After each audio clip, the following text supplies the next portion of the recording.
Playground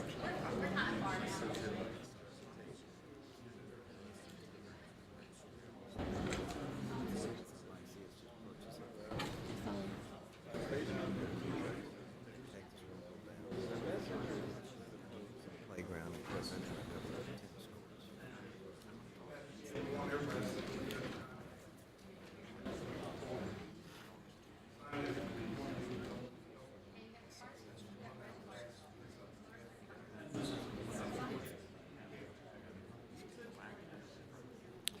Good afternoon, ladies and gentlemen, and welcome to Oldham County Fiscal Court. I'm Judge Executive David Vogel. We're getting a couple minutes late start here today, but we appreciate you being here. First thing we do is stand for the Pledge of Allegiance.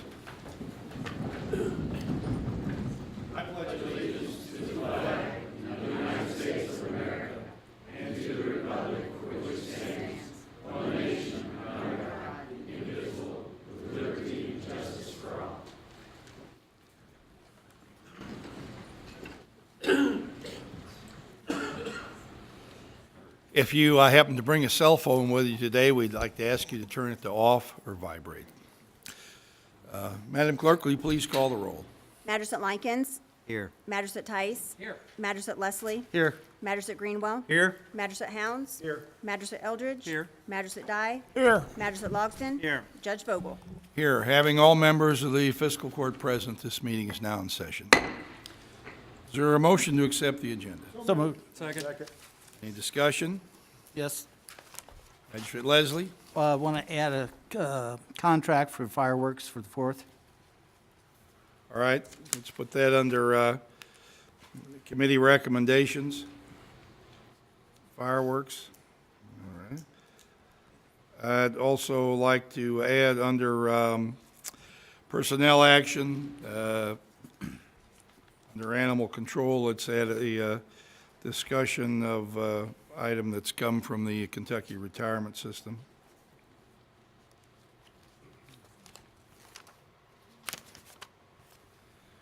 Anything else? All right, hearing none. All in favor, please say aye. Aye. Opposed? So moved. Now I'd like to ask Sheila Fair, our clerk, to please read the minutes from our last meeting, which was on the 6th of March. March 6, 2018. The Oldham County Fiscal Court convened at a regular meeting at 2:04 p.m. with Judge Executive David Vogel, County Attorney John Carter, and the following magistrates in attendance: Brent Likens, Wayne Tice, Steve Greenwell, Chris Hounds, Kevin Eldridge, Bob Dye, and Michael Logston. Magistrate Bob Leslie was absent. Motion made by Magistrate Dye and seconded by Magistrate Greenwell to approve the agenda, adding an executive session pursuant to KRS 61.810C, discussion of proposed or pending litigation, after final public comment. Motion carried unanimously. Approval of minutes. Motion made by Magistrate Dye and seconded by Magistrate Logston to approve the meeting minutes of February 20th after clarifying the HVAC preventative maintenance contract award for the detention center as submitted. Motion carried unanimously. Public comment. County Clerk Julie Barr presented a check to Fiscal Court for $399,534.12 for 2017 excess fees. She thanked Oldham County School Superintendent Schultz and Communications Director Lori McDowell for helping her in securing poll workers. Stephen Davis of 121 Stony Creek Court, Pewee Valley, spoke to the court regarding concerns relating to drainage issues on Old Floydsburg Road. Opioid Crisis Community Forums. Teresa Gamsky and Liz Burrows, Oldham County Health Department, presented information to the court relating to upcoming opioid community forums and training and responded to questions from the court. County Administration, payables. Motion made by Magistrate Logston and seconded by Magistrate Greenwell to approve the payables. Motion carried unanimously. Community business, first reading for the fiscal year 17-18 budget amendment. County Treasurer Melissa Horn presented for first reading proposed ordinance KOC 18-22445, amending the existing Oldham County budget for fiscal year 2017-18 to include unbudgeted receipts from AOC improvements, LaGrange Parkway improvements, flood mitigation project, recreational trails, and reserves for a land purchase, increasing the receipts of general fund and LGEA fund by $2,800,179.19 and increasing expenditures accounts by $2,800,179.19. The second reading public hearing will be April 3rd at 2 p.m. First reading for the proposed changes to the Oldham County Comprehensive Zoning Ordinance. Senior Planner Amy Alvey presented for first reading proposed ordinance KOC 18-920-447 relating to repealing and replacing certain sections of the existing Oldham County Comprehensive Zoning Ordinance. The second reading public hearing will be March 20th at 2 p.m. Reports and recommendations. Human Resource Committee. Motion made by Magistrate Logsdon and seconded by Magistrate Hounds to approve the 2% adjustment to the employee pay scale, excluding grade 15, to reflect the 2% CPI increase. Motion carried unanimously. Human Resource Committee Step Plan. Motion made by Magistrate Logsdon and seconded by Magistrate Hounds to approve the 2% adjustment to the base pay on the step plan for police to reflect the 2% CPI increase. Motion carried unanimously. Finance Committee, Magistrate Salaries. Motion made by Magistrate Wayne Tice and seconded by Magistrate Logsdon to increase the compensation for magistrates to reflect a 2% CPI increase effective March 4th, 2018. Motion carried unanimously. Solid Waste and Recycling. Motion made by Magistrate Eldridge and seconded by Magistrate Dye to accept the 2017 Solid Waste Management Report. Motion carried unanimously. Second public comment, none. Executive session. Motion made by Magistrate Logsdon and seconded by Magistrate Likens to go into executive session pursuant to KRS 61.810C, discussion, proposed, or pending litigation. Motion carried unanimously. Motion made by Magistrate Hounds and seconded by Magistrate Dye to return to the meeting. Motion carried unanimously. Motion made by Magistrate Eldridge and seconded by Magistrate Hounds to authorize the Judge Executive to write a letter on behalf of Fiscal Court asking Judge Conrad to expedite her decision on the issue of the extension office tax. Motion carried unanimously. Announcements. Magistrate Logsdon stated he and Judge Vogel attended the National Association of Counties Conference in Washington, D.C. Magistrates Greenwell, Tice, and Likens thanked the road department for cleaning up flood debris to make roads passable. Magistrate Greenwell shared his concern with road signage within the city of LaGrange for Moody Lane. Magistrate Likens suggested KYTC consider some type of flashing traffic light at Kentucky 1793 and Rose Island Road now that the traffic on Kentucky 1793 has to stop at the bottom of the hill. He asked residents along the Ohio River who had their power turned off due to the recent flooding to be patient during the power restoration process. Magistrate Greenwell thanked the building and electrical inspectors for their extra efforts and Oldham County Emergency Management. Judge Vogel announced the following. A community forum for opioid abuse is being held at Oldham County Health Department March 6th at 6 p.m. He stated Oldham County participates in the National Drug Take-Back programs typically twice a year with the support of the Sheriff's Office and County Police. Motion made by Magistrate Eldridge and seconded by Magistrate Hounds to adjourn the meeting. Motion carried unanimously and the meeting was adjourned at 3:47 p.m. You've heard the reading of our minutes from March 6th. Is there a motion to accept? So moved. Second. Any corrections? Hearing none, all in favor, please say aye. Aye. Opposed? So moved.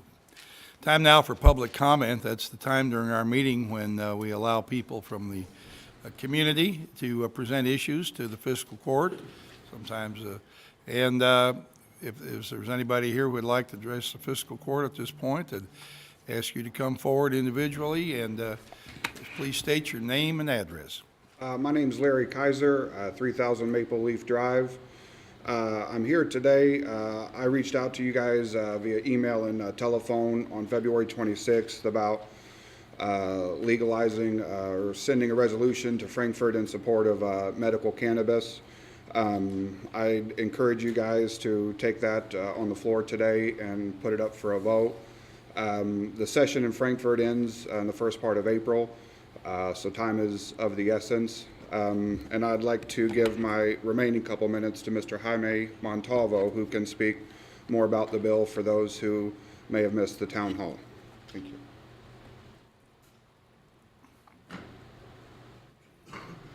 Please state your name and address as well. Yes, sir. Thank you, council members, for allowing me to speak today.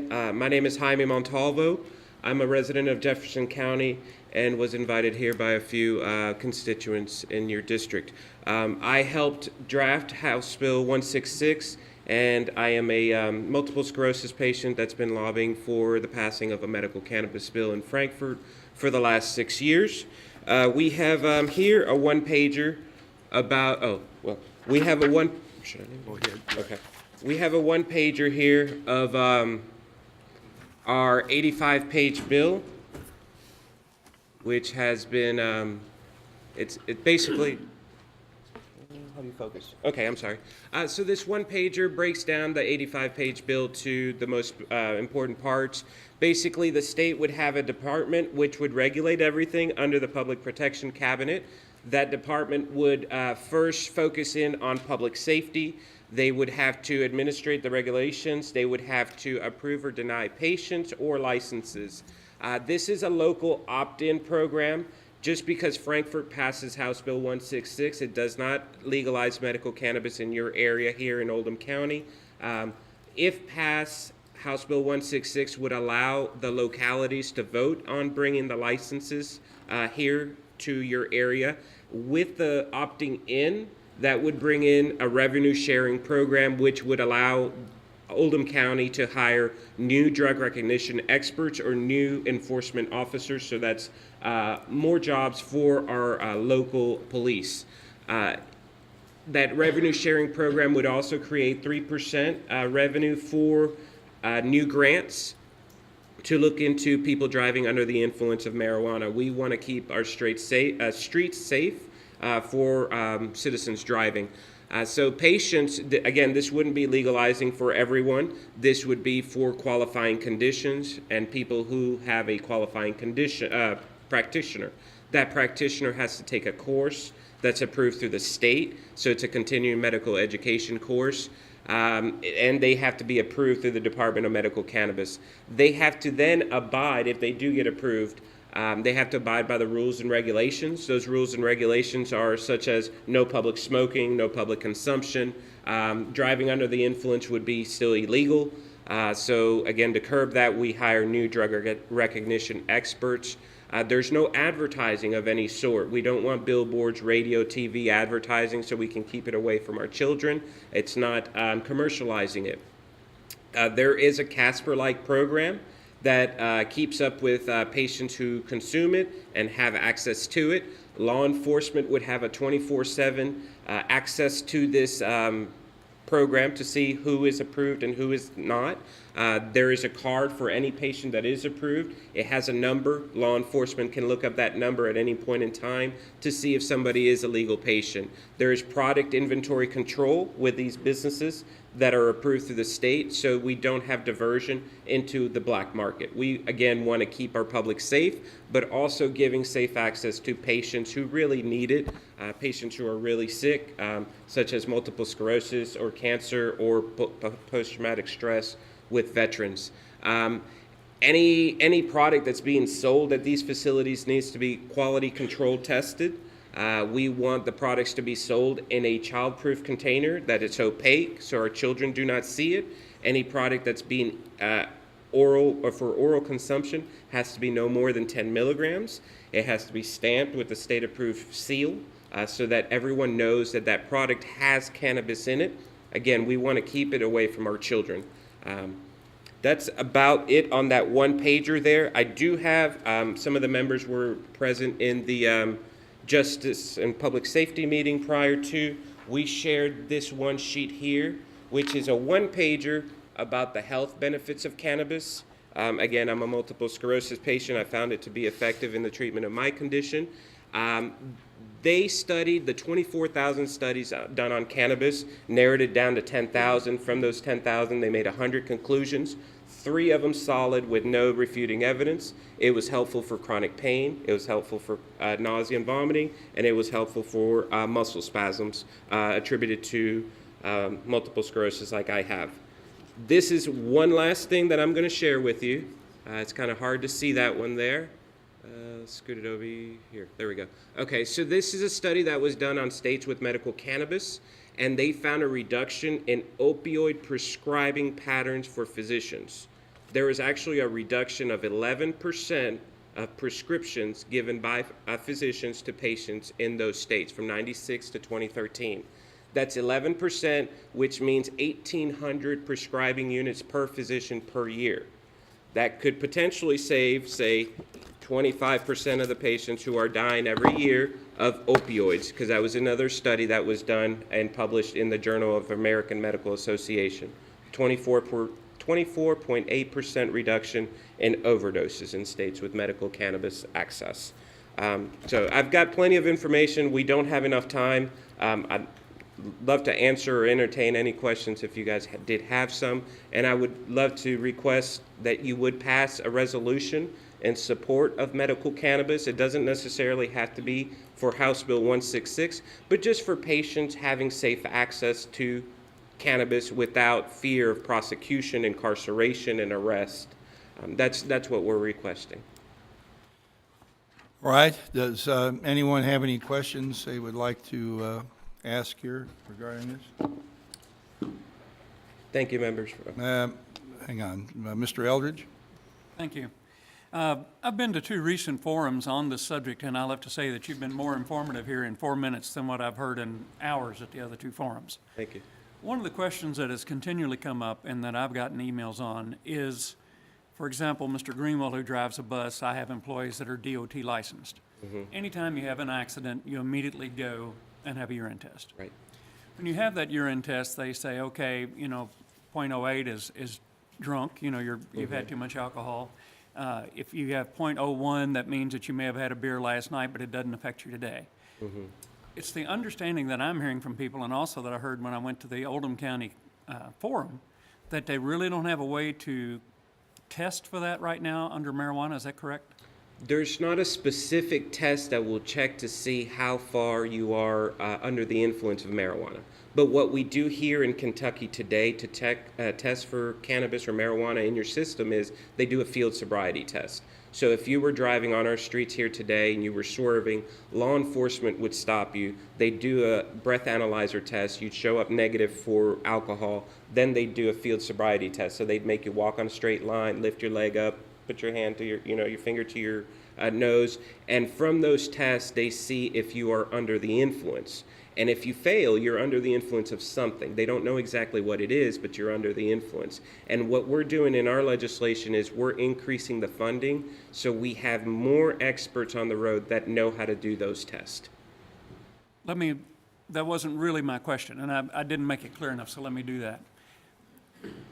Help me out here, Mr. Greenwell. When they test you, you're allowed to have, what is the amount of alcohol in your system? 0.08. Not for a bus driver. Exactly. For a bus driver, it's 0.04. 0.04. In other words, this is next day. This isn't you were just in a fender bender or you took the random draw and you have to go get a test. So you're allowed, in his case, in alcohol to have 0.04. But it's my understanding they don't have any way to classify how much marijuana you can have. That's correct. Okay. There is no way. But as using that DOT license today, for an example, say somebody was stopped for an accident, something like that, they may test positive for cannabis, and that they can't necessarily say that that person was under the influence of cannabis and that's what caused the accident. But they can say, if they did the field sobriety test, that that person was under the influence. So they can still be charged, but not necessarily because they were over, say, 0.08% cannabis. There's no such test. Actually, I can go into a little bit more detail in how states have done those.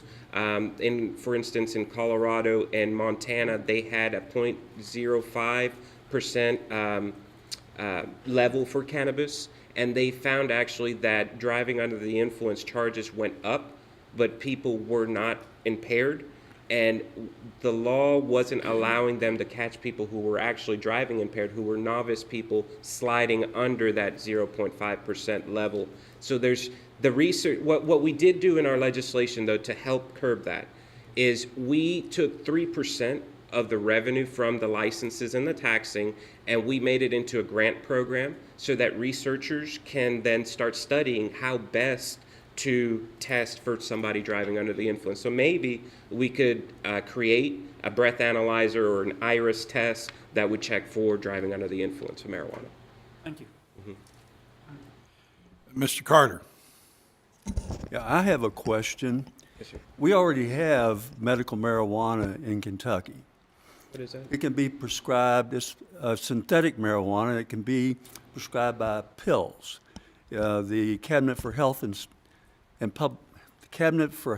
and Family Services, in their rules and regulations, have approved that, and you can actually get a prescription for it. I believe you're maybe referring to Marinol and Sesamet, which That's right. are prescription drugs. Yes. They were approved in 1985 for chemotherapy, nausea and vomiting from chemotherapy. In Kentucky, most physicians do not prescribe that. I went through chemotherapy myself, and both of my physicians refused to give me that just because it's not first line of defense. There are other medications that are more effective than the Marinol at treating the nausea and the vomiting. Most insurance companies do not cover it. It's about $1,500 a month to $2,000 a month. Out of pocket, it's about $200 a month. Most patients won't use it. It does not seem to help their nausea and vomiting. What some physicians do today, though, is they give a prescription for Marinol for a patient like myself going through chemotherapy or such, so that then they have the excuse to test positive if they are then tested by another physician. It's basically, it allows you to test positive. It's a mask. So there are some physicians that are very caring in that respect. Would you like to give us the definition of practitioner, please? Yes, a practitioner, and the definition in our bill is a physician or a nurse practitioner. So they are allowed to prescribe. Now with cannabis, they have to give you that certification on a state-approved form. And they basically, what they're doing is they're certifying that that patient is suffering from one of the qualifying conditions, which can be, say, chronic pain, multiple sclerosis, Alzheimer's, movement disorder. There's various conditions. We do have a handout for that if the committee wanted it. But you do have to have a qualifying condition that is identified by that practitioner or that physician.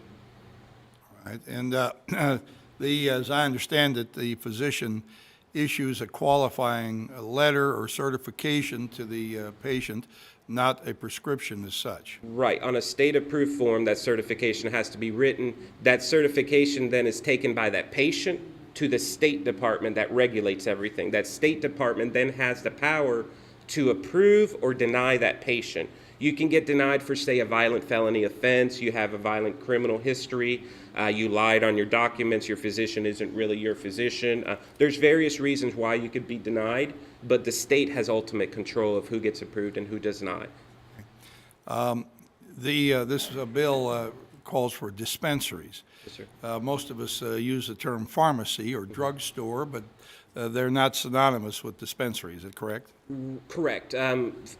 Pharmacy owners or pharmacists are regulated by the federal government. They're not allowed to dispense cannabis. Some states have tried to use pharmacies to dispense it, and it hasn't functioned. And it actually took them 2 or 3 years to modify the law they have pharmacists on the boards and such, but we did not require the pharmacists to be part of the board or the dispensing because we found out that it just doesn't function. What we did ask for is the state to have ultimate control of who the businesses are that are operating in these programs and who the patients are. So the state has ultimate control. This morning I received a call from a legislator who wanted to apprise me of some changes that have been made in the House Bill 166, and the changes include no self-growing by patients, can't grow their own, no use in public.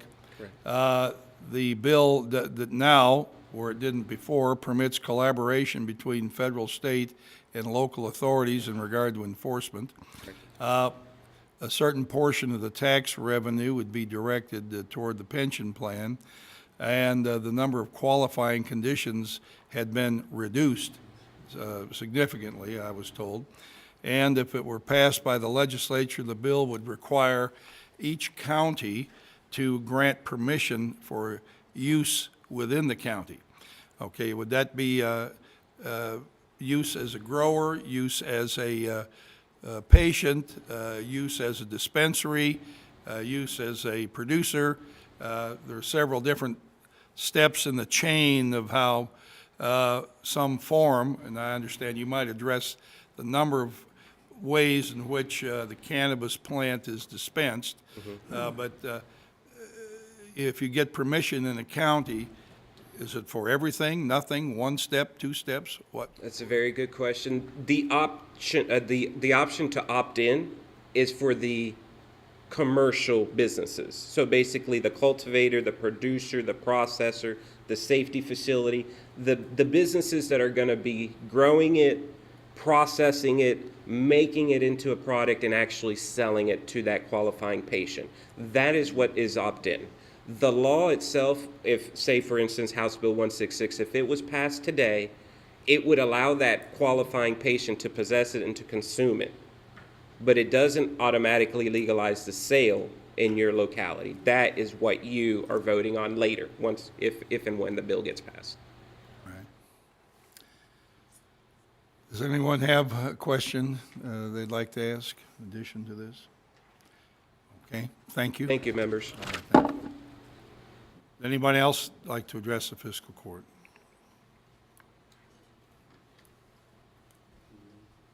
Thank you, State Judge. your name and address. My name's Dan Syme Jr. from Louisville. I've been asked to come in from a few of your constituents to plead with you to adopt a resolution for medical cannabis in Kentucky. So far, we have Mason County, Lexington Metro, Harrison County, Maysville, Paintsville, Shepherdsville, Hillview, Eminence, Perryville, Henderson, and Mount Washington that have passed this resolution. We have 30 states in the United States that have a medical cannabis regulation. And like Mr. Montalvo said, in those 30 states, there's a 24.8% reduction in opioid overdoses. For the last 5 years, I've been representing veterans with PTSD, and I'm here asking that you consider what they're going through when they wake up every night with the horrible thoughts of war, and they've been testified in committee that cannabis helps them with the nightmares. It only takes seconds to pull the trigger. It only takes seconds to get relief from the nightmares when they can just take a couple draws off their pipe. So I'm asking you to think about them. We have 22 veterans a day committing suicide. One veteran every 3 days commits suicide in Kentucky.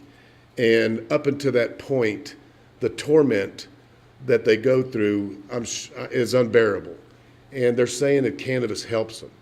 Mr. Montalvo, like he told you, he has MS. He was trying to treat himself and get himself off the chemo and all the drugs that was just destroying him. And so he's self-medicated. Well, a guy robs a bank, and they had the dogs chasing the robber, and they smelled cannabis coming out of his vent. And they come back 4 hours later, and they arrested Mr. Montalvo and took custody of his son for 6 months. And all he was trying to do was help the trimmers. And we're asking that you adopt that to make that where that doesn't happen to a patient anymore. They're not out in the streets dancing and during whirling dervishes. They're actual patients. And some of these debilitating drugs that we're prescribed, we can't function. I have 4 rods in my back, debilitating diseases, and I'm a football coach. And the doctors had me on OxyContin, and I was sending in offensive plays on a defensive scheme. I just couldn't think. But I used cannabis, and it helped me, and I could function. I'm a criminal because of it, and I don't want to be anymore. Mr. Montalvo don't want to be a criminal anymore. And actually, there's a silent majority of folks out here who are consuming cannabis. There's an 85% approval in the state for medical marijuana. Congressman Massey did a poll, and in Eastern Kentucky, they polled out 85% approval amongst 5-star elderly women voters. And the reason why is because they're twisting up with arthritis and a lot of other things that I'm starting to get in my old age. And I understand why they want to see this happen. So the numbers are there. We've got many counties coming on board, and it's just sending a message to the state that you're ready to deal with it when they move on it in Frankfurt. It might be a totally different looking bill when it comes out, but that this county says we want to help those get safe access to cannabis if they'll move on it in Frankfurt. But I thank you, and if you have any questions, I'd be glad to answer. If not, there's a couple folks of your constituents who'd like to talk to you. I have a question. Yes, sir. Why is it only cities are signing on? How come no counties are signing on? We had Mason County signed on, Hamilton? Harrison has signed on, Bullitt County signed on. Now we had a fella come in who's a self-proclaimed pastor to the politicians come in with a lot of propaganda that we've lived with for 70 years. Well, they come in after we had got a unanimous vote to agree with this resolution, and so they rescinded, and now we're in negotiation over that now. But we do have counties that have opted in. You just mentioned cities, so I didn't know. Yes. Well, we had Mason, I mentioned Mason County, and then Harris. And Louisville Metro just unanimously decided, and Mount Washington last night was a unanimous yes. So they're getting on board. They're seeing the compassion. We've got a fella been on the Metro Police Department for 22 years, and he worked drug diversion for 8. And we've taken him to Colorado to see the industry, and he's come back to tell the folks in Kentucky that the sky hasn't fallen out there. We have been propagandized, and we've got a wrong idea about what cannabis really is. But folks are really, like up until 1942, the doctors prescribed it successfully. And the only reason why they had to take it out was a propaganda machine, because it was eaten into the profits of the paper mills. So they come up with a propaganda saying that the blacks and the Mexicans were smoking it, and jazz musicians, and that was their testimony before Congress to get it outlawed. It was never about health issues. Doctors are prescribing it successfully in 30 states. Now, one more fact I want to give you. We have a patent on cannabis. We grow cannabis at the University of Mississippi, and we give 5 patients 300 joints in a can every 25 days since at least 1982. One of them is a multiple sclerosis patient. If she was to give her medicine to Mr. Montalvo, he goes to jail. It's time to right the wrong, and I'm asking you guys to support this resolution and send a message to Frankfurt. Thank you, Thank Mr. you. Simon.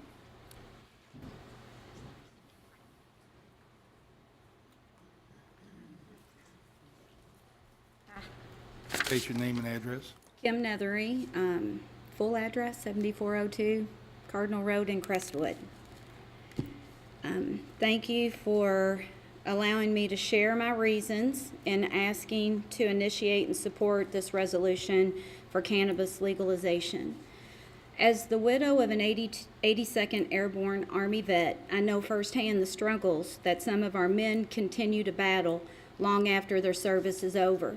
Tony wasn't a war vet, although he experienced several horrific events in the military that changed who he was and attributed to his diagnosed PTSD. He was a strong, solid, hard-working tree trimmer whose PTSD led him to suicidal thoughts that luckily failed on 2 attempts. I share this because Tony represents a large majority of our veterans.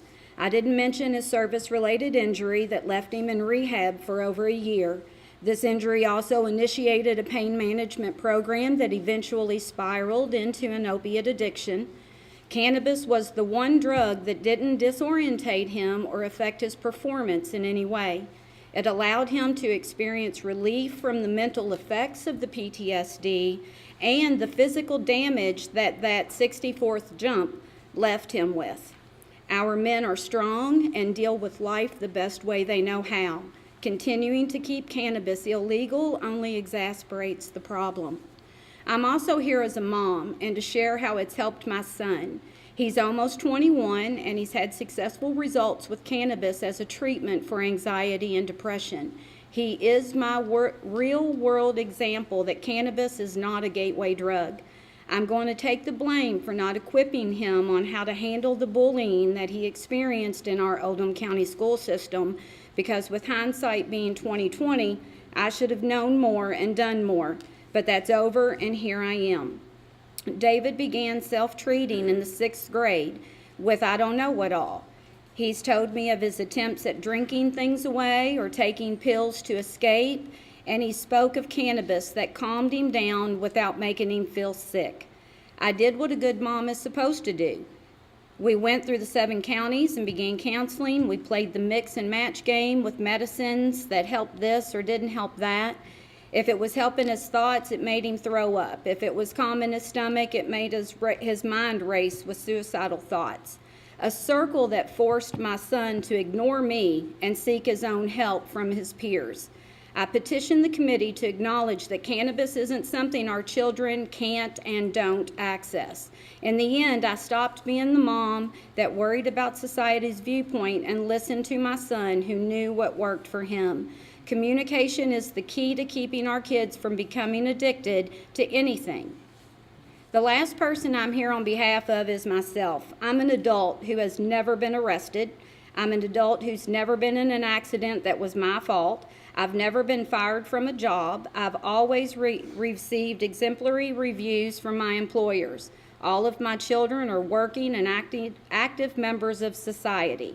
I ask for the same constitutional rights given to the drinker.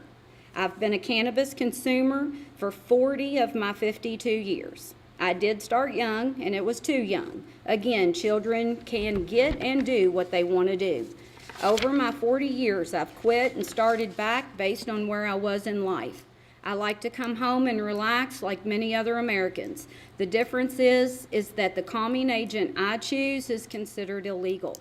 I'd like to reiterate, I've never been of criminal nature, yet I'm forced to live as a criminal based on someone else's choice, thoughts, viewpoint of how I choose to live my life. I believe in less government and more freedom. And that's all I have to say. Thank you, Kim. Thank you. All right, appreciate that. We've had several, another lady would like to speak, all right. Please state your name and address. My name is Rebecca Gaffardi. I live at 3610 Red Oak Drive, LaGrange. I'm here today to talk about the aspects of people being afraid that marijuana, cannabis, this medical cannabis is going to be dangerous. It's going to be dangerous to our children. It's addictive. I was a drug addict for several years in the early 90s. I spent a lot of time in treatment centers. I went to treatment 7 times. I stayed in for over 2 years in 2 different halfway houses. And the point that I'd like to bring in is that when I went into treatment, the first thing they tell you as a drug addict is the 12-step program. And you have to confess, I'm powerless over this addiction and my life has become unmanageable. The one thing that I noticed all this time that I spent in treatment and in halfway houses is that there was nobody there suffering from cannabis addiction. Because people that smoke cannabis, their lives don't become unmanageable and they don't suffer. It's a medicine. It's not a dangerous drug like heroin. In treatment centers, you see people that are on heroin, cocaine, opioids, pills that they get from their doctor, Xanax and such, alcohol, and gambling. We had several people that were in there for their gambling addiction. So I just wanted to put that on you, lay that out there, and ask you to please support and write a resolution for us for a yes vote for House Bill 166. Thank you. Thank you.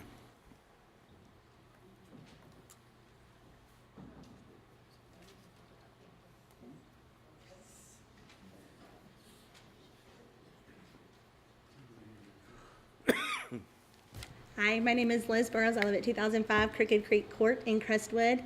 And I just want to come and speak today just briefly on the potential of supporting a resolution to support either House Bill 166 in Frankfort.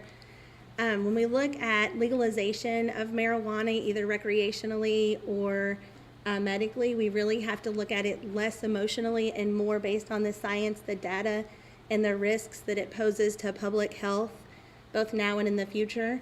And I would love to come and present. I know that some individuals came and presented at Public Health and Safety Committee today for a while, and I'd love to be able to do that as well with some information that we have in the public health field on legalization of marijuana. As you all consider this topic, it's a very important topic. It requires a lot of consideration and looking at the facts and the data. And I just encourage you to, let us come and share some public health data with you that has been collected from other states and localities that have legalized it recreationally and medically. So if you have any questions, I'd love to answer those, or come back and speak with the committee or the full court. This decision has the potential to impact our kids and our community for generations. I'd like to ask any questions of Liz here.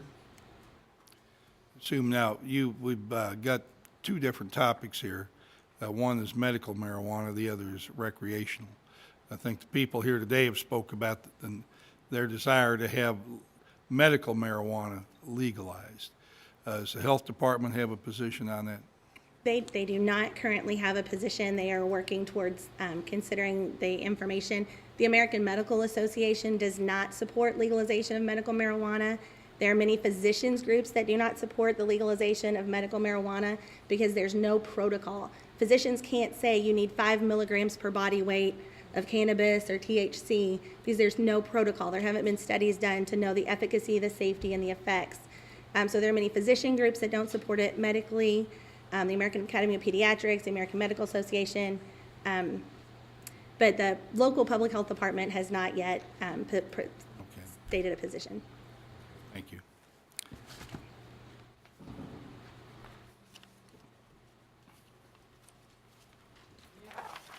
All right, new topic.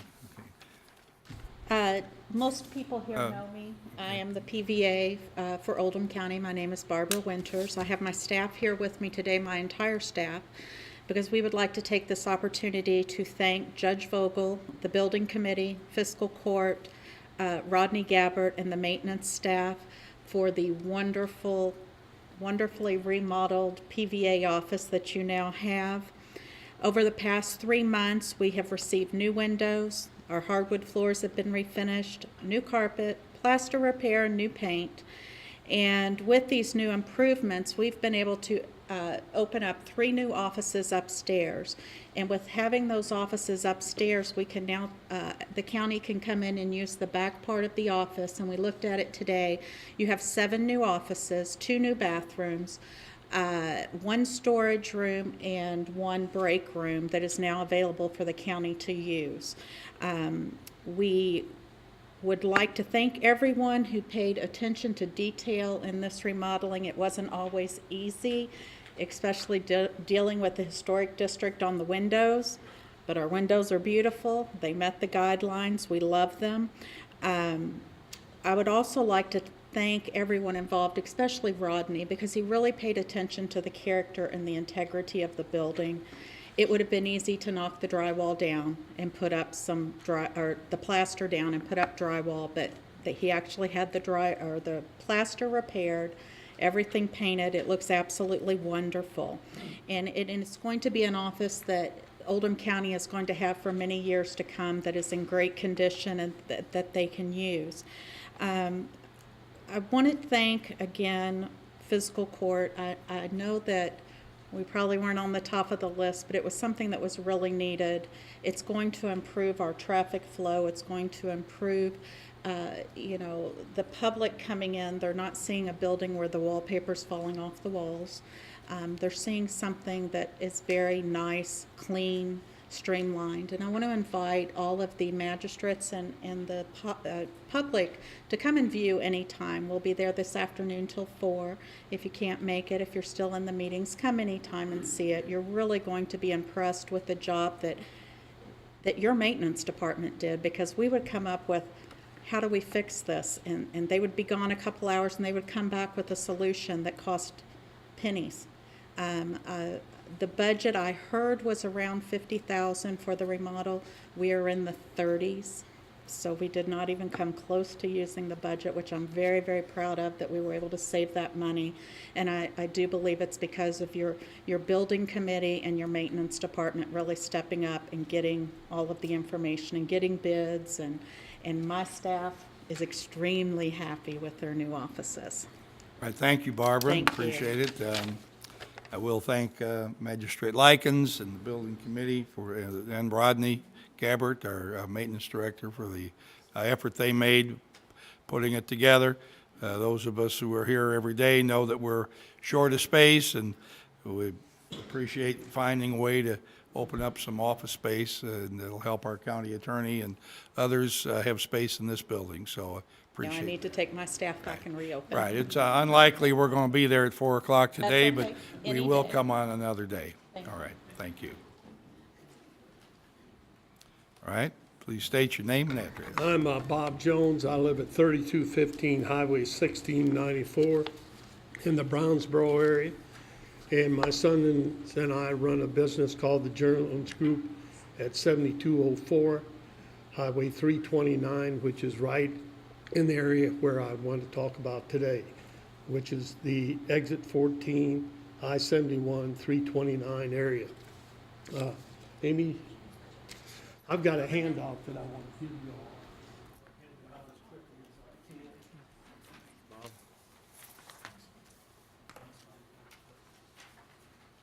Thank you. We'll just pass them along and give them, yeah. There we go, yeah.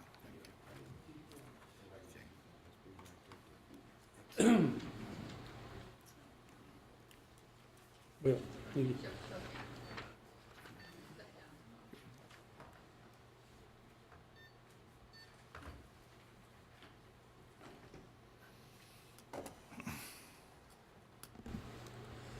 This handout, and I'll show you another slide here in a second, shows data on the accidents from old 329 and the new Crestwood bypass to the other side of the interstate, north side, just that area.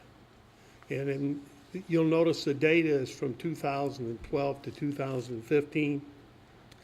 And it's from the Highway Department, the county information, and it was put together by the engineering firm QK4. You'll see the number of accidents that were there, angle accidents, head-on, side swipes, and so forth, a total of 63, 1 fatal, and 16 injury accidents. Now, we don't have data from 2016 and 2017, and the portion of 2018. But I assure you that it's a lot more than what's up there right now. Presently, how do I get back to the other slide?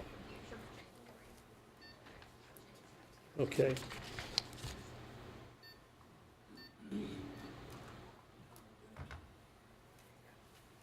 Amy was nice enough to take a picture of this, which shows this area right through here with all the accidents noted and what types they were. And it doesn't show up as well there, but how do I talk about it? Oh, over here. Okay, excuse me. Okay. This is, at this point right here, is the area where old 329 and the new 329 bypass come together. Here, right over here, is the other side, on the north side of the interstate. I counted the accidents and the type of accidents through that area. And if you notice, they're clustered from old 329 over to the other side, but particularly in front of where Starbucks is, our office is, the 5-Star filling station, and there is a new bank across the street that's going to be, it's under construction right here. What you're going to find, particularly at Starbucks in key hours in the morning, I've been told that that Starbucks is the second most successful one in the Louisville area. And oftentimes, you'll see cars backed up all the way to the highway to get in there to buy a $5 cup of coffee. And you'll have people that have gotten off the interstate and are coming this way to turn left hand into Starbucks, and there's no place to go. It's tied up there. And many of you have seen this area. I know that some of you go through there frequently and have seen that type of thing happen. Only thing I'm asking is that speed limit is now 55 miles an hour coming down through that area. It's 2 lanes that goes to a 1 lane under the overpass. And when you take 2 lanes at 55 miles an hour and then everybody's kind of, boom, we're down to 1 lane, it doesn't work, particularly when there's no turning lanes in that area also.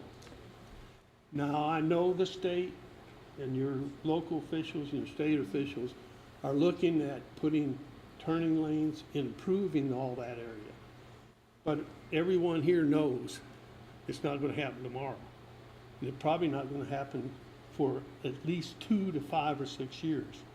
The only thing I'm asking is the county along with the state to think about lowering the speed limit from where you would see a point like this to the 35 mile an hour speed limit in Brownsboro.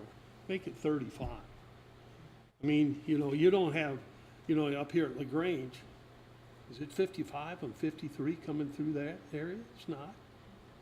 And this is a, you know, congested area. It needs to be 35 or 40 at the least. It doesn't need to be 55.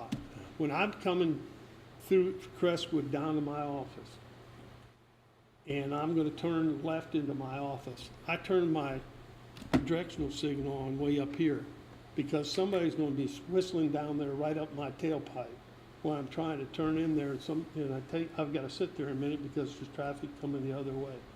It just needs to be lowered. And it's not a rocket scientist type of problem. It's a simple problem.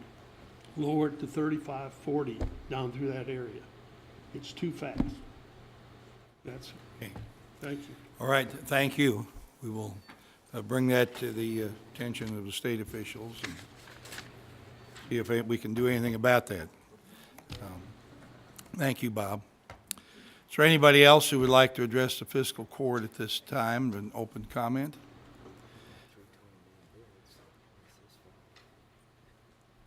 All right, seeing no one, I'm going to close the open comment and go on to the first, our presentation here. We do have the Kentucky Transportation Cabinet here today, Chief Engineer Matt Bullock. And Matt, we welcome you to come forward. And so not going to put you on the spot right off the bat, but you saw Mr. Jones's presentation there. I won't ask you to make a comment. I'll just ask you to consider seeing if the speed limit can be lowered in that area. There is a lot of traffic with that Starbucks and Five Star, and there's a new bank in there, and there are, you know, I've actually been out there in the morning when I stood out there and watched the traffic, and I was out there with my own campaign signs 4 years ago, and I had a fear standing there campaigning that I might be the cause of an accident. The traffic was moving through there so heavily, so I moved on to another location. But won't ask you to comment. I'll just ask you to take it back to office and see if there's any options we have there.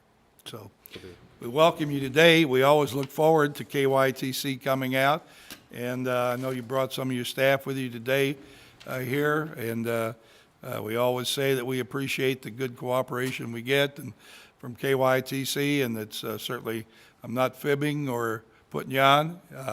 We send Tony a message, man. They get, you know, something gets repaired right away. Tom responds, all your staff does, you do. So we appreciate that and recognize that you have a wide responsibility throughout 5 counties in Kentucky in this metropolitan area. So with that said, welcome. I appreciate that, and we have a good relationship. I can speak the same for you guys as well. My name is Matt Bullock. I'm the Chief District Engineer of Department of Highways District 5, and as we do every year about this time, we come and talk about the Rural Secondary Resurfacing Program. And of course, we can be here as long as you want us to answer any questions you may have about that program or any projects or any maintenance issues. That's why I brought my robust staff with me today. to help with any of the things that may come up. So I'll just go ahead and jump into the RS program first, and then we can open it up. This year in Oldham County, we have total funds available for the rural secondary program of about $754,000. And as you know, we are still responsible as the highway department to maintain those roads that are classified as rural secondary because they are still state roads. But we carve out a piece of that for our maintenance and maintenance of traffic for our maintenance activities. And that is about $5,227 per mile. And there's about 74 miles of RS classified roads in Oldham County. So that works out to about $388,600. And then there is a county judge's executive expense, according to KRS 67.722, that is $3,862. And that is administrative costs that has stayed the same for a very long time now. So you may want to ask for a raise, maybe, Judge. All right, so after you take those two items out of the allotments for Oldham County, then we can use the rest on actually doing resurfacing on the RS roads. So this year, our first recommendation is Kentucky 3223, which is Old Sligo Road, and that is from the Harrods Creek Bridge to US 42, and that's about 2.2 miles. Our second recommendation is Abbott Lane, which is 2858, which is from Kentucky 1818 to, is that Dana or Dana Road? Dana Road, which is just over 1 mile. Approximate estimate of both of those are listed in that third or fourth column there. Next one is Kentucky 2859, which is Five Lane. It's from Summit View Lane to Summit View Lane. So that loops around, and that's about just short of a half a mile. And the last one there is, this is not a full-blown resurfacing, it's more of a bituminous patching. And Tony Harrod told me that there may be something that we do some patching and look at it and see if we need to put this on the list for full-blown resurfacing for next year. But that's Halls Hill Road, which is 1817, from the Darby Creek Bridge to Cedar Point Road. And that's about 1.4 miles.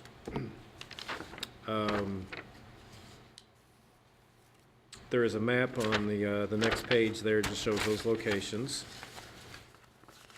I believe, Judge, you all, did you all keep your flex funds this year, or no. Give them to us? Give them back. Okay. Give them back. Appreciate that. Also on the last sheet there, I have the RS program from last year, just as a reminder, and I've been told that those have all been completed from last year. We always, these run from fiscal year to fiscal year, so these funds are for July 1st of this year until June 30th of next year. So depending on how quickly we get these in for bid packages, they could be out there quick enough to have completion dates by the end of this paving season. Sometimes if they get in there a little bit late with all the other ones, we have to push it to June 30th of 2019. But the ones from last year got done already, so that's a good thing. Ultimately, as I do, I ask you guys to make a motion to accept those. You can always push it to the next fiscal court meeting, but the sooner we have approval from you guys, the sooner we can put these packages together and get them out there for contractors to bid on. So it's up to you guys if you want to make a motion on that or a resolution, whichever is easiest for you. Mr. Greenwell? Judge? Yes, sir. I'd like to make a motion that we accept their recommendations, and I'd also like to include in there that we turn the flex funds back over to the state. Appreciate it. Second. All right, moved and seconded. We accept the recommendations and forego the flex funds and allow the state to use those. Any discussion here? Hearing none, all in favor, please say aye. Aye. Opposed? So moved.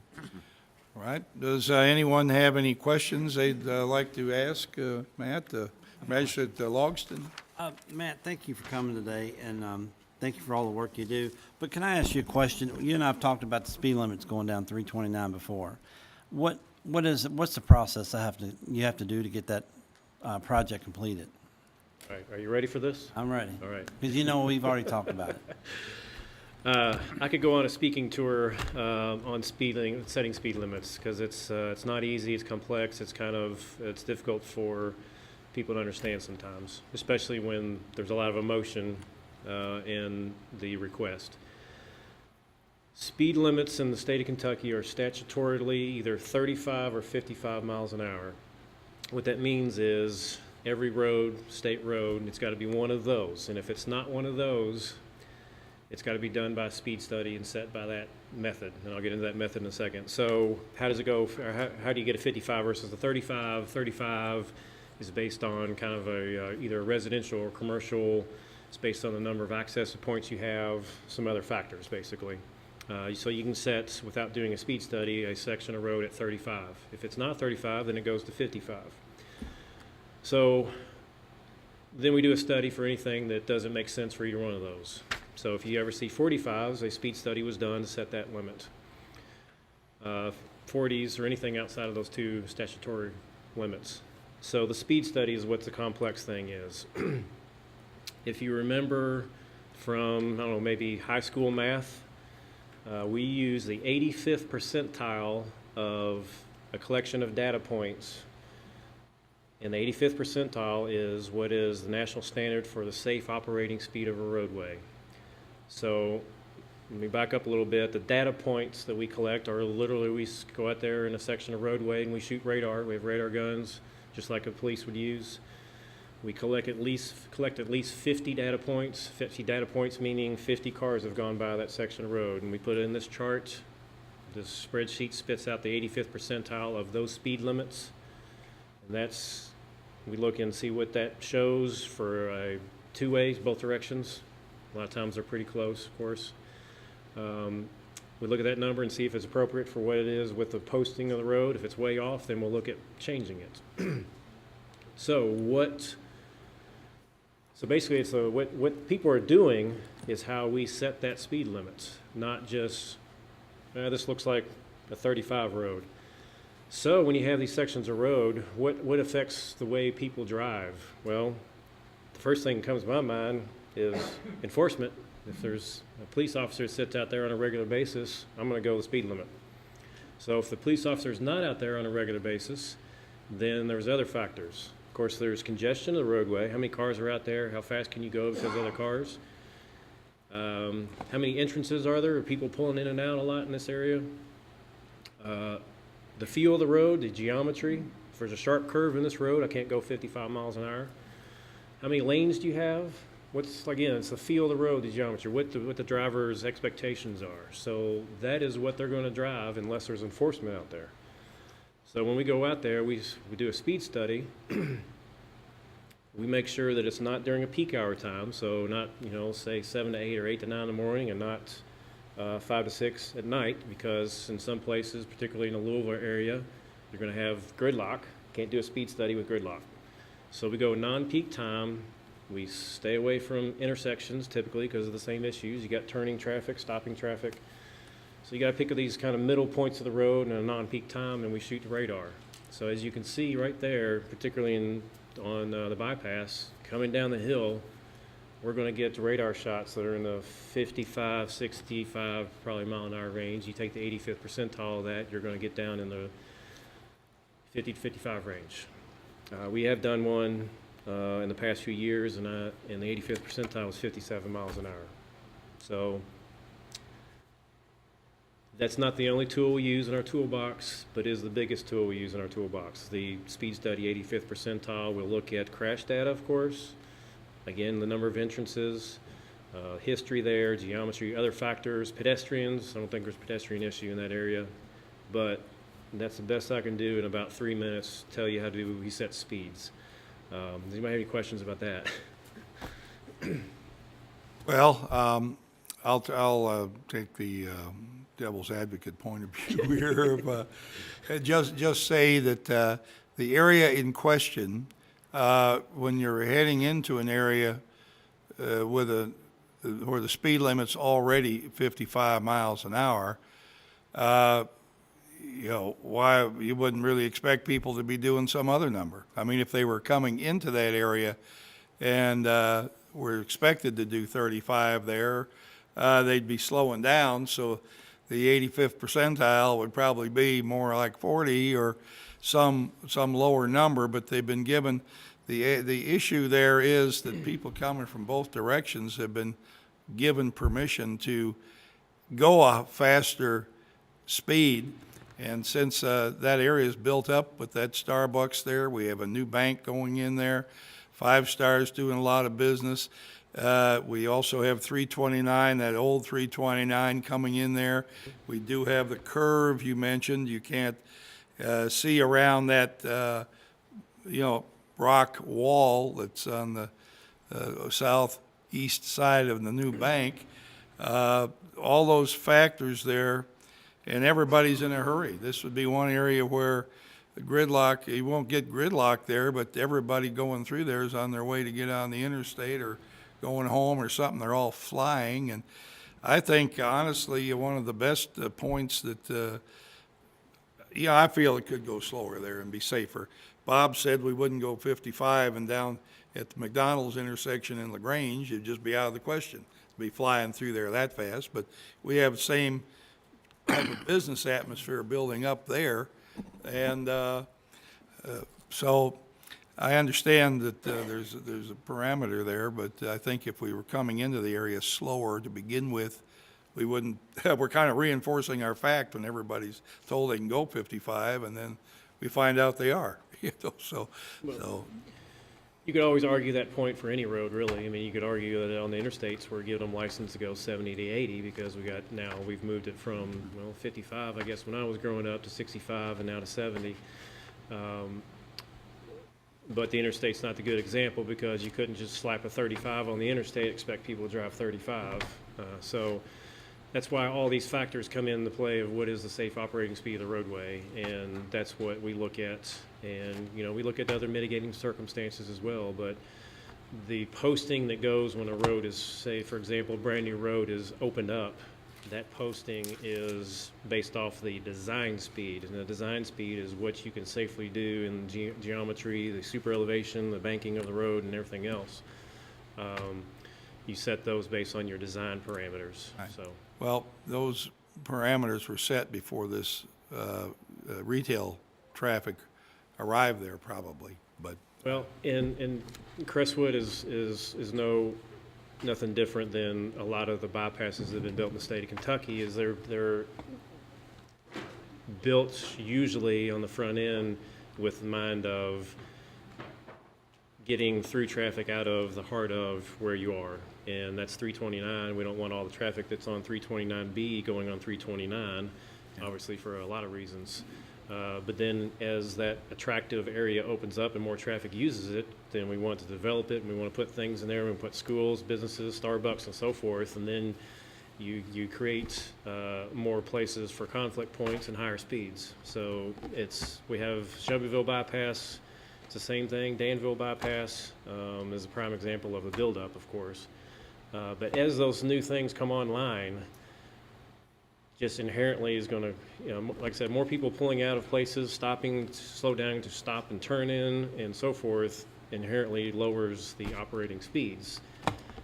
We have a concentration at the bottom of a hill right now, so that's why you come down. You got 4 lanes. You could go 150 if you wanted to. So it's something that we're just going to keep an eye on. We will do a new study. Just forewarning that I think based on our current way we look at things, it's probably not going to show that it warrants it that way, but we can look at the other factors as well. we appreciate that. What about, I'm going to ask you about the 393 project coming up, stops just before we get to the railroad track.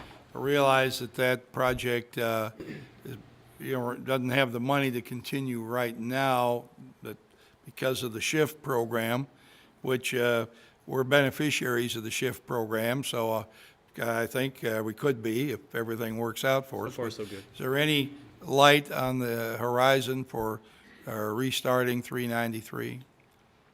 I just think with the current priorities and the way we put our highway plan together through that shift process, it's where we did data-driven approach to prioritizing, and then we worked very, very hard not only at prioritizing those projects, but making our document fiscally constrained, meaning we only have enough money or as many projects as we have the money to spend on those. So 393 was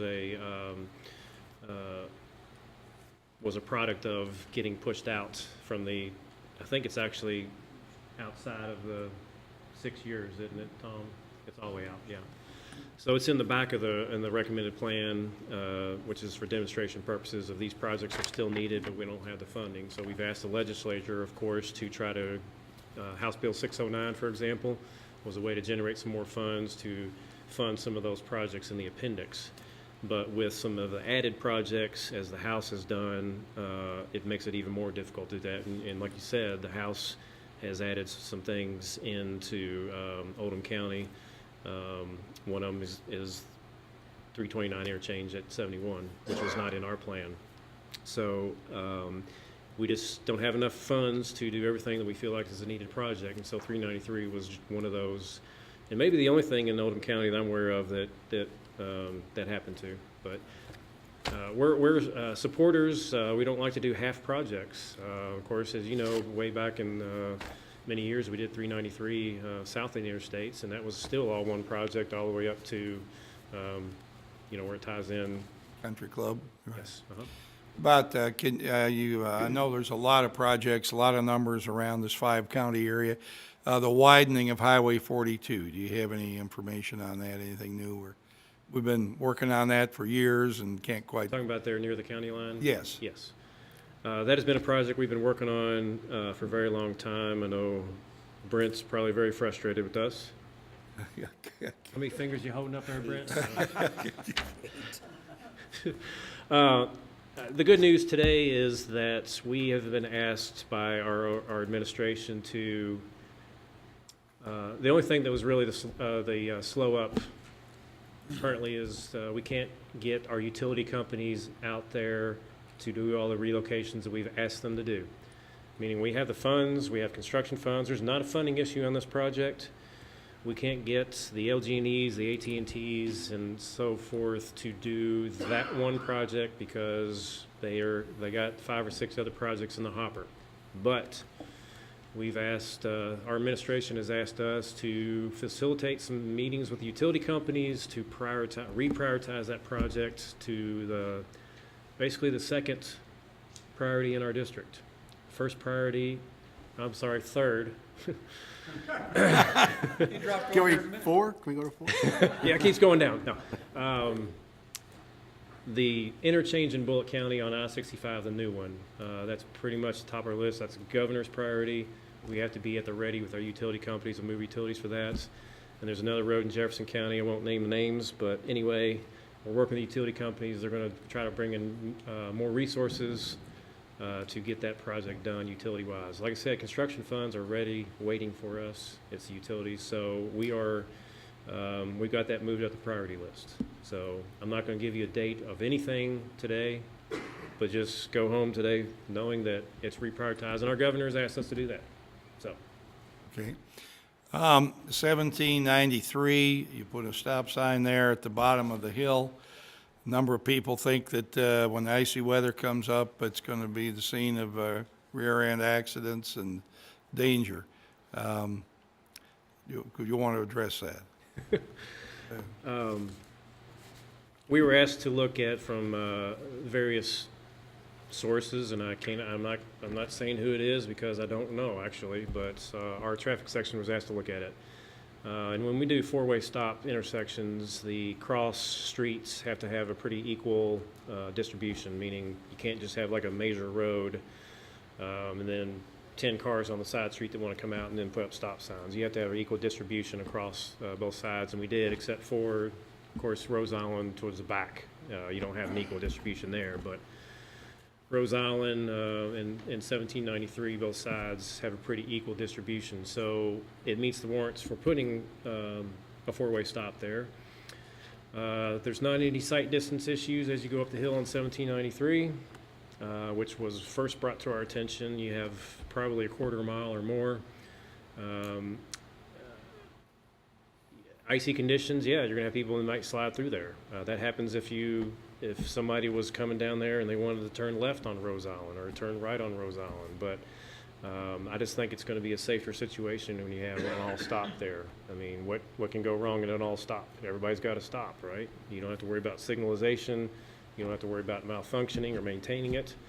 I think people will have plenty of time to see it. So honestly, I don't know what the issue is. Chris Hounds. It's not really in Oldham County, but it does affect Oldham County. Okay. Old Henry Bypass. Yeah. Where, Similar situation of 42. All the right-of-ways purchased. It's been certified. Everything we have ready to go. Utilities are not ready to go. And now in our plan, I believe the money was taken away. 62. I believe it's also in the out years. I know that Jerry Miller and the House plan has come out already. The Senate plan is being worked on as we speak. I know they're trying to get it put back in. But even if we got wheelbarrow money today, we still have utility issues getting them out there to relocate. But all the right-of-way's been bought, and it's ready to go. We just need utility relocation and construction funds. So I hate when we have right-of-way purchased, especially when you talk about over 75 to 100 parcels, I think. And then it sits there for years unfunded because obviously we're very serious about a project if we go and knock on people's doors and say, we're going to buy your property. what was the amount of that? Do you remember off the top of your head? For construction? Yeah. It's in the teens, maybe 15, 16. Parlaying into that, Yep. Ash Avenue, the flooding down close to Floyd's Fork. I will commend the same thing others have said about Tony and his group. When you call him, either he sends somebody or he goes down. I don't know, but I get a phone call back that says, "Yeah, it's as bad as you said it was. We're going to be there and they fix it to the best of their ability." Right. But we continually see flooding in that area, and the past rainstorm is not one that we want to talk about. I mean, it happened, but that was historical in an event. But we still get many storms a year where fire department's having to go in there and pull people out, fish them out, whatever term you want to use. Where is that project? Are you aware of the project to do some of the drainage fixes? But that's up towards Ashbrook and Dunlea. Yes, it is. I'm talking further down. I'll call it my normal place I call Tony about. He can give you an exact location. It's down further towards the bridge. Where we keep piling up rock where the road's washing away when the water comes across from Red Pin. Yeah. And then goes into Floyd's Fork. Yeah, when that project was put together, I know we've worked with Judge, and I believe there's some discretionary funds that were added in to get that part done. But the study that was done years ago identified all these places along Ash Avenue as needing help.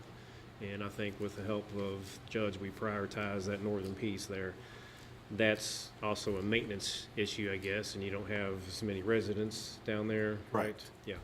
So we're just going to have to stay on top of it from a maintenance standpoint. Right now, we don't have a mechanism for doing anything bigger fix at this time. Okay. And should die.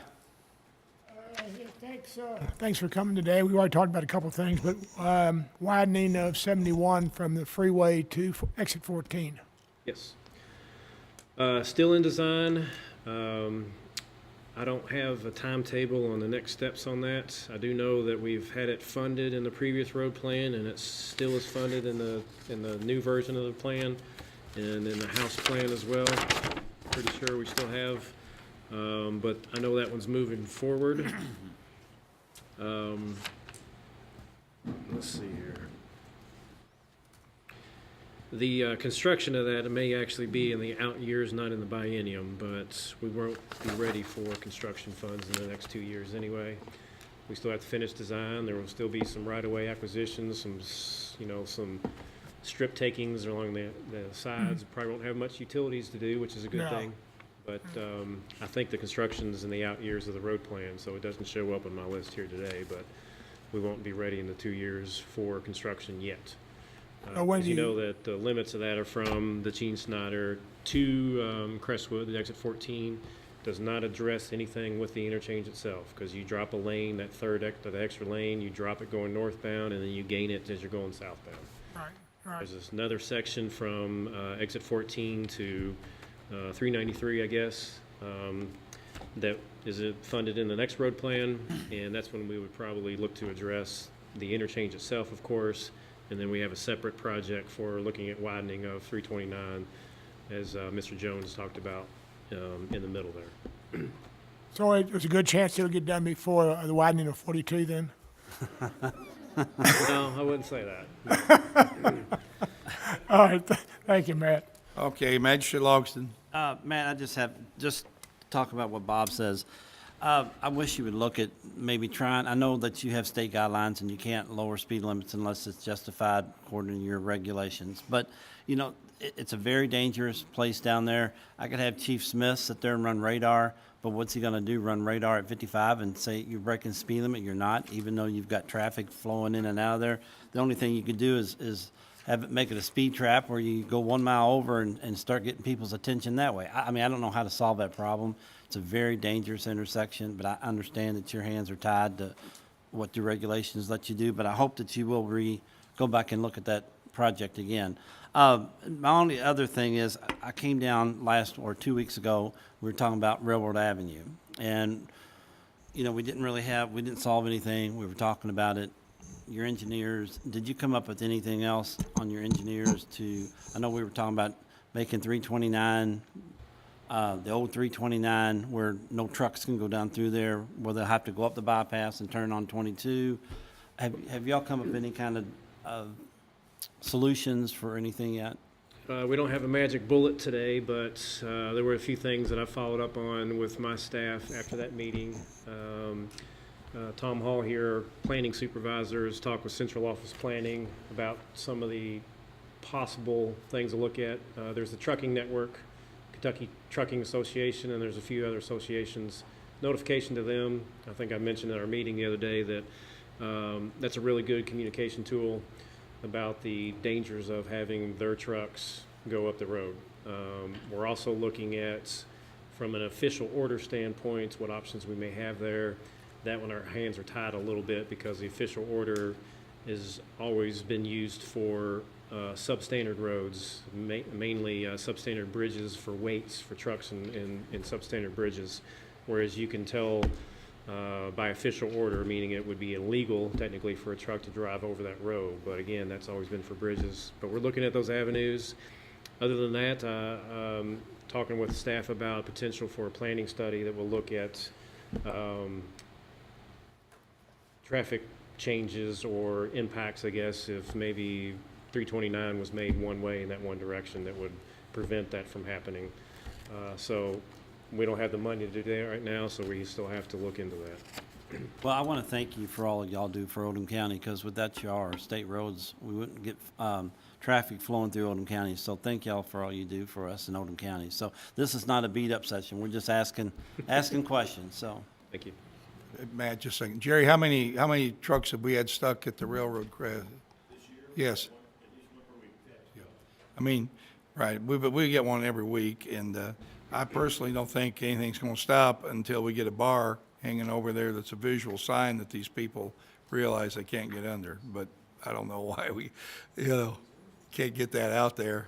You could, but where would you put it, and who would maintain it? Because you can't put it on Railroad Avenue because They have to go at the intersection of, before you get onto Railroad Avenue, right there at the dry cleaner and the liquor store. They have to sit right there, and they have to see that they just can't go there. And we've got all these signs out. Some are legal, some are unauthorized, let's say. That they don't, that nothing gets their attention, until they get stuck, Matt and I talked about that the other day, and, down on Eastern Parkway and and, what is that, Sixth Avenue or Third Avenue? Third Street. Third Street, where trucks, they know they can't go underneath that railroad track, and they get stuck there all the time, Yeah, so. we've spent, through federal funds, spent a good amount of money on that Eastern Parkway project to put an overheight detection system on Third Street. So trucks coming on Third Street, if they're over, I don't know, 13 feet or something like that, flashing sign comes up. And we've had people drive through the sign and peel off the top of their truck at the viaduct. Signs, people don't read signs, especially when you put more and more of them out there. So Oh, right, right. if No, we had an easy answer on the situation, it would be already out there. I'd like to ask one more question before we're finished here today. I see you were referring to a paper, and please tell me that exit 22 is still in the biennium here. It's actually exit 21. Or 21. That is, there's design funds that were put in the House plan for 2019, so July 1st of this year. There's some design in there. I'm sorry, looked at the wrong line. It was in our plan, $1.5 million for design, and it stayed in the House plan. I'm not sure if there's any other funds show up in here. Yeah, I'm sorry, there are. 2020 construction. So in the House version of the plan, you're good to go. Hope the Good. Senate stays, and I'm sure it will. Okay, thank you. I guess we got, okay, interrogation's not quite over yet. Okay. Magistrate Likens. Thank you. Or Magistrate Greenwell had one too, I think. I did, and Matt, I just want to thank you and your staff. I get more questions about Highway 22 than I do about when's Kentucky playing next. But I understand that it's due for an overlay and from 393 to 53, I think, and I have to rely on Tony. Yeah, it okay. certainly needs it, and thank you very much. Okay. Magistrate Likens. Thank you. I'd just like to thank you, Matt, for the job you do. Matt and I are both professional civil engineers, so we kind of think alike. But this might not be the time to do this, but I'm absolutely a proponent of the additional 10 cents tax. They call it a tax on gasoline. This is a very passionate, you can tell by the people up here, passionate about roads and getting from point A to point B, and we just have to have more money in our general fund to do that with. It's like maintaining a bridge or a road is like going to the dentist. If you've got a cavity, you're gonna have to pull a tooth. You know, if you got a bad bridge, it just costs many more times to fix it down the road than it costs now. So I think people ought to. It's not really a tax; it's a consumer fee, and you get what you pay for. The money goes right into the road department. The road department. If we don't start maintaining our roads in Kentucky, we're all in bad shape. So I'd just like to say that, and thanks again. Thank you. All right, thank you. Appreciate you being here today. Thank you for the rest of your staff coming as well. Thank you, guys. All right,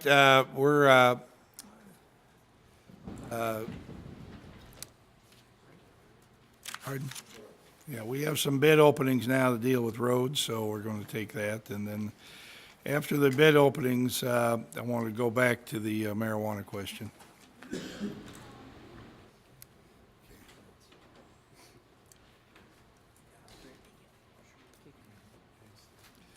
The first group here has to do with resurfacing the Crystal Lake area.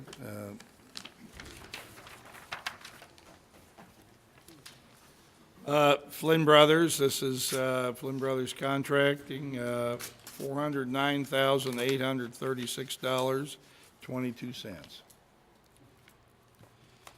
Hall Brothers, $435,527.52. Louisville Paving, $315,110.90. Mack Construction, $470,200.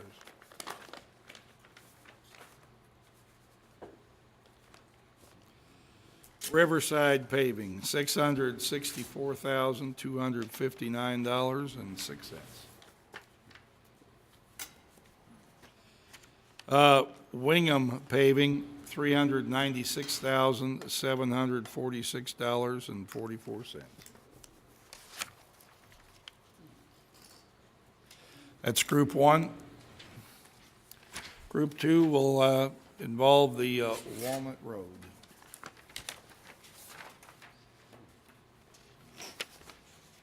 This bid from Flynn Brothers is $147,828.70. Hall Contracting, $171,014.29. Louisville Paving, $144,144.79. Mack Construction, $165,441.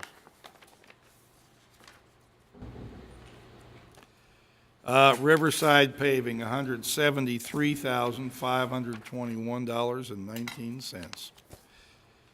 Wingham Paving, $151,293.55.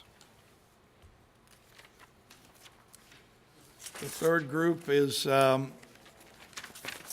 the old Floydsburg Road job. Flynn Brothers, $270,703.40.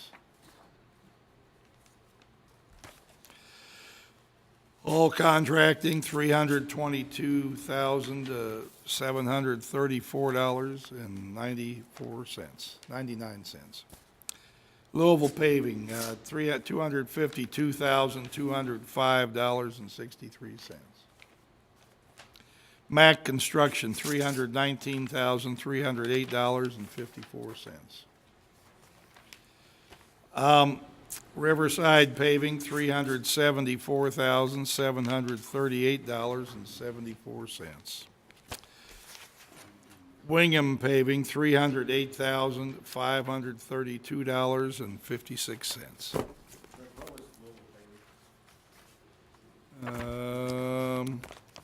252, 205, 63. Global Paving was $252,205.63. All right, I'll ask our County Engineer Scott Harris to take these bids and look them over, report back to us by the end of the meeting, please. I mentioned that I'd like to just go back to something here now, and I'm not going to ask, the two people that are here from the marijuana issue. They came and asked us if we'd pass a resolution. I'm not going to force them to sit here till the end of the meeting to find out that we did or didn't. Is there any willingness to ask the state legislature to support House Bill 166?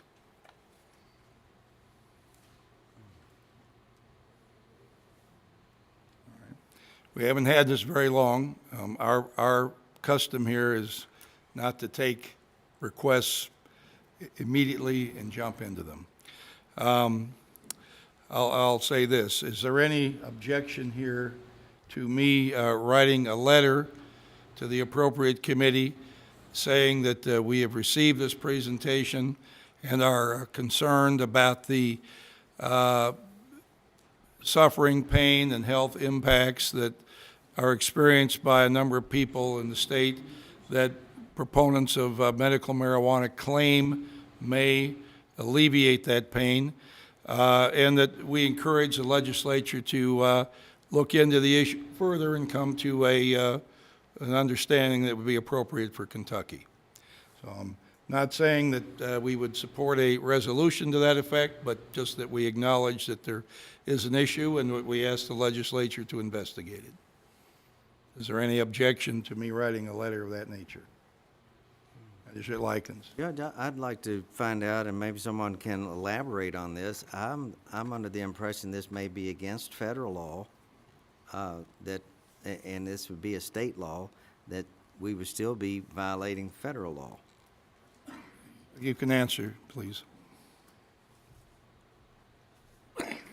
Thank you, Councilman, for that statement. It is a valid concern, very valid. Right now, we have 29 states that have done medical cannabis laws. They have not run into federal issues with the particular state. Now, there have been individuals, there have been some business owners that were not compliant with the state laws that have run into issues with the federal government. But there has been no federal intervention in any state that has regulated medical cannabis. I have a question. Sir, you keep saying 29, 33 states. I only know of Colorado, and I think California just did something. I don't know all these I other can go states. through this. Yes, sir. I mean, because this whole thing is so confusing because Right. I think people say hemp oil works for the same thing as cannabis oil. I mean, I'm not ready to vote on anything because I don't have enough information to vote on it. I'm not going to vote on something I don't know anything about. I So- completely understand that, and I value your opinion. Why there is a difference in counts medically, for medical purposes, there are 29 states that have a working program. Mr. Stein counted 30. There is Mississippi that has a medical cannabis program, but the way that they implemented it, the agriculture department in Mississippi had to dispense. That can't be done according to the federal government, so that program hasn't functioned. Now, you mentioned Colorado and California. Those states have legal cannabis. So that means for anybody over 21. There are actually 10 states now that have legal marijuana. And now I can also touch on CBD or hemp that you were talking about. In Kentucky in 2014, we passed Senate Bill 50, which allowed the production of hemp products. That went hand in hand with the federal farming law that allowed states to have pilot hemp programs. Well, in that program, we allowed the production of hemp for CBD oil purposes. So we grow those hemp plants. They're the same as cannabis plants. They just have a lower amount of THC. So THC being that component that causes the euphoria, but also pain relief. So that's why, we have that conflicting, federal guidance on what marijuana is and what hemp is. It's all technicality. It's the same plant. Under federal definition, hemp is anything under 0.3% THC, but it's only the stalk and the center section of the plant. It's not the flowers. So then we legalize something that's actually still illegal federally also. So we have a hemp program that may potentially it's still federally illegal, but we have it here in Kentucky already. See, so that goes into hand in hand what he was saying about the illegality. It's all the same plant. I'm just confused because I always told that hemp and marijuana plants are totally different, and somebody told me that you can't cross-pollinate it, but then somebody says, I've heard on WHS they will not cross-pollinate. So I don't know. I'd be happy to bring you books on it. I've read a lot. It's the only difference in hemp and cannabis is by definition of the federal government. It's the same plant. It's the cannabis plant from the genus cannabis. The definition is hemp is anything under 0.3% THC. It's like an alcoholic beer and a non-alcoholic beer. What's the difference? They're both beers. Anything under that certain level of alcohol becomes a non-alcoholic beer. But then I have to ask the question, if the hemp oil will work for MS and work for glaucoma and work for seizures, why do you need the other then? That's a very You're good saying point. it's the same thing? There's just so much controversial about this. Right. I can't. put For my some name- patients, the hemp oil is enough. There's some pediatric patients with autism, epilepsy that are getting medical benefits from it. But there are also some pediatric patients that are not getting the benefit from it.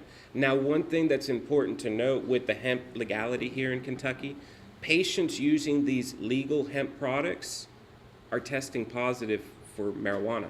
They're not testing positive for hemp. So we have people here in Kentucky, citizens, normal citizens, not approved by physicians, who are going to a legal store, purchasing a legal product, consuming that legal product, and therefore testing positive for an illegal product. and they're running into issues with parent custody time, medications. They're testing positive for an illegal product. So it's, you know, it's a catch-22. I understand your concerns, and we're trying to cover the, you know, not just your concerns, everybody else's. My opinion is that once if the state approves it, then they'll come back to us anyway, and we'll have to decide what we're going to do to it. So that would be my decision. You have to decide, yes, on the sales. Now, the consumption or possession for a patient would be legal as long as that they would get a recommendation, but the sale of it in your community would not. That would be up to this body here later on.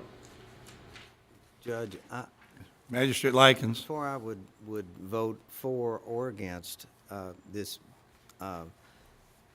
House Bill 166, I would like for us to get some information on the contrasting views against this, because I'm like Magistrate Logston, I don't know enough about it, and all I've heard is people telling me why we should, and I'd like to hear from a few people to tell us why we shouldn't. And I understand your concerns there, if I may touch on it for just a second. We've tried to bring both pros and con views to Frankfurt. We have another one-pager that I could provide here in a later time that has the cons. To touch on that, in states that have regulated cannabis, they have seen a slight increase in traffic accidents. They have seen a decrease in traffic fatalities. They have seen an increase in calls to poison control for cannabis consumption. There have been a lot of people that they weren't aware of what cannabis would do to their body, so they were scared once they consumed it that first time. Again, that's not for medical, that is for recreational consumption. That's not what we're working on here. There are instances where some states have seen an uptick in teen use. So it has gone up small amount, 2 to 3%. And, you know, while that is statistically, you know, we don't know if that's from availability or if it's because the state has regulated it and they therefore feel more comfortable in answering those questions. But overall, teen use has gone down. You know, and obviously my view is going to be seen as pro because I am a patient and I am here. But we are trying to bring in the pros and the cons, and I'd be happy to give you that one pager here at a later time. I believe I have your email, and I'll send it to you here. How difficult is it going to be to keep the medical from creeping over into the recreational use? Well, and that's a very good question too. More than anything is how do we keep a lid on this? And that's actually, we were in committee 3 different times last week in front of the Judiciary Committee, and that was one of the questions that they kept bringing up. How do we keep this from going to recreational? How do we, we're not letting everybody have it. So their opinion was, well, we're going to limit the conditions even more. So it's not just, you're not just getting it for a stub toe. You're not just getting it, because you're moody. You're getting it for a valid condition. And you're getting it once approved by a physician, and then also having that second approval through the state. So we are trying to limit it before, we don't want it to get to everyone. Well, we kind of all saw what happened to the opioid epidemic when doctors are just writing prescriptions left and right and, writing the same person 20 prescriptions for the same thing. And I understand that too. I worked in the early 2000s in an emergency room in Louisville, one of the busiest emergency rooms, for about 8 years. During that whole time there, I saw many deaths from opioids, saw many deaths from car accidents, cardiopulmonary arrests, but never saw one there because of marijuana. There has never been an overdose attributed to marijuana, and the FDA actually has data showing that there has never been a death attributed to cannabis. They compared cannabis to 17 other pharmaceutical FDA-approved drugs. Those 17 drugs caused over 10,000 deaths. Cannabis had 0 primary deaths. They attributed nearly 200 for secondary deaths. So what they've seen is in some people it could potentially cause a cardiac, an arrhythmia.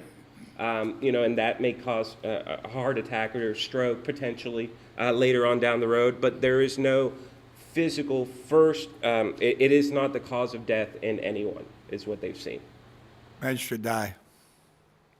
Thank you, Judge. Your last comment about being that was for my question, but that last comment, saying that no deaths have been attributed directly to cannabis, that's kind of like telling me somebody died from a gunshot when they didn't directly attribute it to gunpowder. Okay? I think that's a non-starting statement. But to go back to what Magistrate Lykin just said, you said that, that there's going to be money for the law enforcement and all that. Well, I've been on the court long enough to know that any time that we hear stuff like, oh, you're going to get money for this, you're going to get money for that, people up here on this court, we make the decision to do things, and we get promised all this money from these other entities, and we don't ever quite see exactly what happens and what we're told, and because we're on the end that we're the ones that has all the expenses. Yep. And we got to pay for the police. We Right. got to pay for the EMS. We got to pay for the coroner. And my part is the state, in my mind, unfortunately, doesn't do a real good job of controlling their drugs. We've had the pill mills. Now we've got the opium problem, the opioid problem. Is this just the next?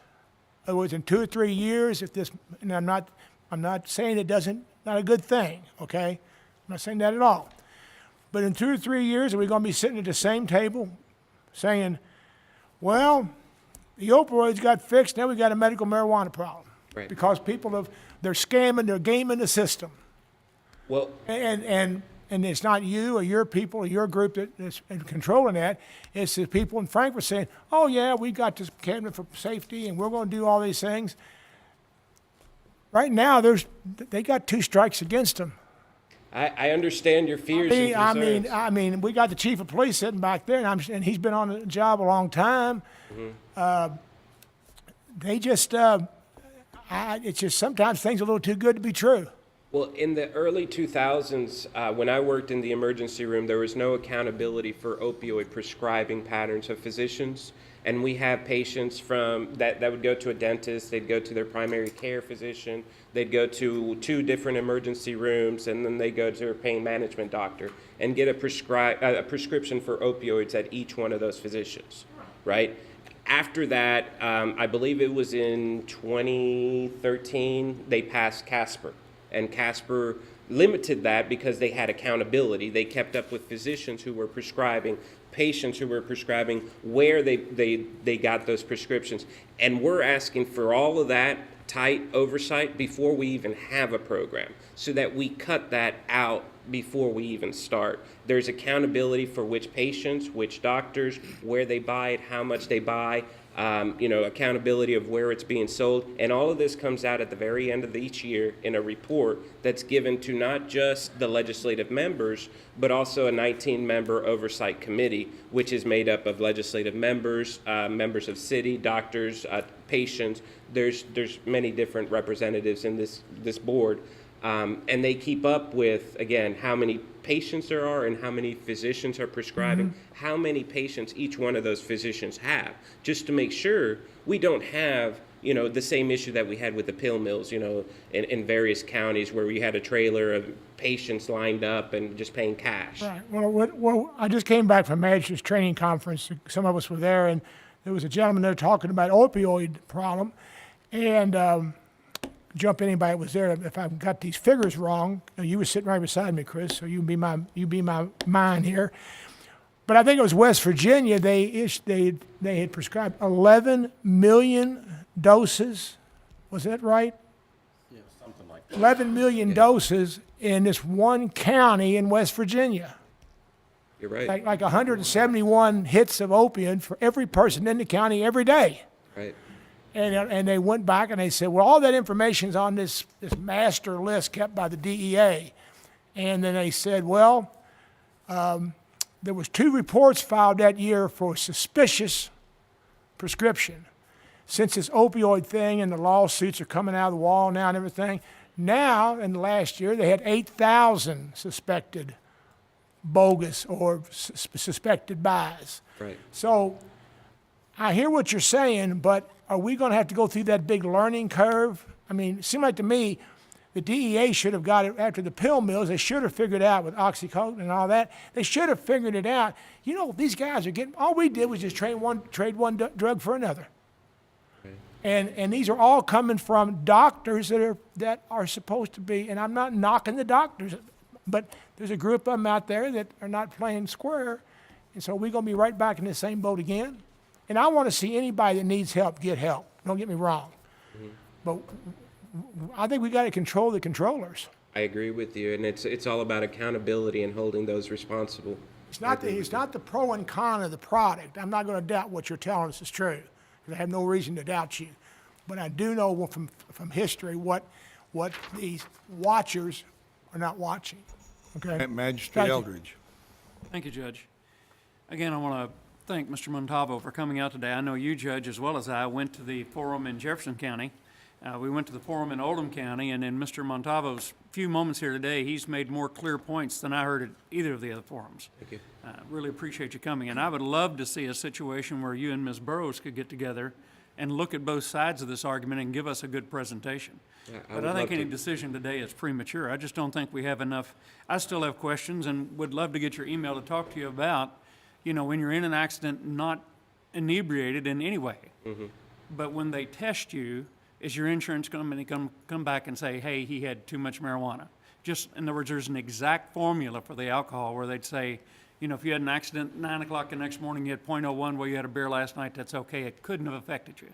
And that worries me, and I'd like to have that discussion with you. But I would just love to see some sort of format where Liz Burrows and Mr. Montalvo could get together and show us both sides of this. As you can see, he's very well spoken, and so is Liz. Let's get that done. Right, I think you appreciate you staying here. Didn't want to let you sit here to the end of the meeting to have this discussion. We're obviously not physicians sitting here. We're not medically educated for the most part. We're trying to do the right thing.